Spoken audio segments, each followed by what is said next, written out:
နီပေါနိုင်ငံရဲ့မတ်ဆောက်လုံးနဲ့ကြောက်ဆောင်ကြီးတွေပေါ်မှာတစ်နှစ်ကိုနှစ်ပတ်ပဲရနိုင်တဲ့အလွန်ရှားပါးပြီးထူးဆန်းတဲ့ပြားရည်တစ်မျိုးရှိပါတယ်။ဒါကို Mad Honey လို့ခေါ်ကြပါတယ်။ဒီပြားရည်ကိုစားလိုက်ရင်ခမားရဲ့အာယုံဝေဝါးသွားမယ်။လောကကြီးအရေးပျော်ကျသွားသလိုမြင်အောင်လာမယ်။မရှိတဲ့အတန်တွေကြားလာရမယ်။ဒါဟာကမ္ဘာအကြီးဆုံးပြားကြီးတွေစီကရတဲ့အစိတ်သင့်စေနိုင်တဲ့ Granatoxin တွေကြောင့်ပါ။ဒီရွှေရောင်အရည်ကိုရဖို့အတွက်ပြားမုတ်ဆိုးတွေဟာအသက်အန္တရာယ်ကိုဂရုမစိုက်ပဲပေပေါင်းရာနဲ့ချီတဲ့ကြောက်ဆောင်တွေပေါ်ကိုကျိုးလေကားတစ်ခုတည်းနဲ့တက်ကြရတာပါကျွန်တော်တို့အခုရောက်နေတာကတော့တိဘက်ကနေဆင်းသက်လာတဲ့ဂူရန်မျိုးနွယ်စုတွေရှိတဲ့တာနီရွာလေးပါဒီရွာမှာဒီရှေးဟောင်းနီလန်အတိုင်းပြားဖွတ်တဲ့မိသားစုတစုပဲကြံပါတော့တယ်ပြားဖို့မထွက်ခင်နတ်ဆိုးတွေရန်ကကာကွယ်ဖို့အဆောင်တွေဝတ်ရိုးရာအတိုင်းကြက်ရစ်ပူဇော်ပြီးမှခရီးစားကြပါတယ်သူတို့သုံးတဲ့လေကားကဝါးနဲ့လှုပ်ထားတဲ့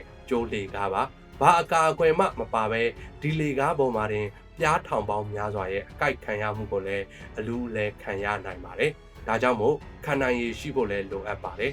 ဒီပြားရည်ကိုထုတ်လုပ်ပေးတာကတော့ Ibis Laboricosa လို့ခေါ်တဲ့ကမ္ဘာအကြီးဆုံးပြားမျိုးစိတ်ပါသူတို့ရဲ့အရွယ်အစားကတမန်ပြားထက်နှစ်ဆကြီးပြီးသူတို့ရဲ့အစိတ်ဆူးကခမားရဲ့အဝတ်အစားကိုတော့ဖောက်ထွက်သွားနိုင်ပါတယ်ပြားမုတ်ဆိုးကကြောက်တောင်ထိတ်ကနေကျိုးလေကားနဲ့ဆင်းသွားချိန်မှာကြံတဲ့သူကသိရွက်စိမ်းတွေနဲ့မိခိုးမှိုင်းတိုက်ပြီးပြားတွေကိုမောင်းထုတ်ရပါတယ်ပြားအောင်တအုံမှာပြားတောင်ရည်တသိန်းနီးပါးရှိနေတတ်ပြီးတစ်ချက်မှားကအသက်ဆုံးရှုံးဖို့လုံလောက်ပါတယ်ပြားမုတ်ဆိုးဟာဝလုံးနှစ်ချောင်းကိုတုံးပြီးကျွမ်းကျင်တဲ့ဂျွန်ဘာသမားတစ်ယောက်လိုကြောက်ဆောင်ပုံကနေဟန်ချက်ထိန်းနေရပါတယ်ခြေထောက်တစ်ဖက်ကပြားရည်တောင်းကိုဆွဲထားပြီးလက်တစ်ဖက်ကပြားအောင်ကိုဖြတ်ရပါတယ်တကြိမ်တက်ရင်အကိုက်ခံရတာအချက်ပေါင်း100ကျော်ပါတယ်ဒီပြားရည်ကိုဆေးဖက်ဝင်တယ်လို့ယူဆကြပေမဲ့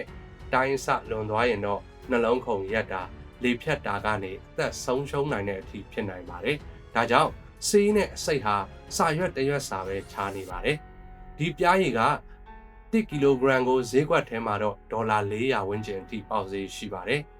အရသာကချိုးသလိုလိုနဲ့ခါတက်ပြီးရှာတွေကိုထုံကျင်စေပါတယ်ခန္ဓာကိုယ်အပူချိန်ရုတ်တရက်ကျဆင်းစေပြီးမလှုပ်ရှားနိုင်တဲ့အထိလည်းဖြစ်သွားစေနိုင်ပါတယ်။အော်အန်တဲ့အထိကိုလည်းပြင်းပြင်းထန်ထန်ခံစားရနိုင်ပါတယ်။ Mad Honey ဆိုတာသဘာဝတရားရဲ့ထူးဆန်းတဲ့လက်ဆောင်တစ်ခုဖြစ်တယ်လို့ဂူရန်လူမျိုးတွေရဲ့ရဲရင်နဲ့ယဉ်ကျေးမှုအမွေအနှစ်တစ်ခုလည်းဖြစ်ပါတယ်။ဒီလိုအသက်နဲ့ယဉ်ပြီးရှာဖွေရတဲ့ပြားရည်အကြောင်းကိုခမားတို့ဘယ်လိုထင်ပါသလဲ။အခွင့်အရေးရရင်တော့ခမားတို့ကိုယ်တိုင်မြည်ဆန်းဖို့တတ်သိရှိလား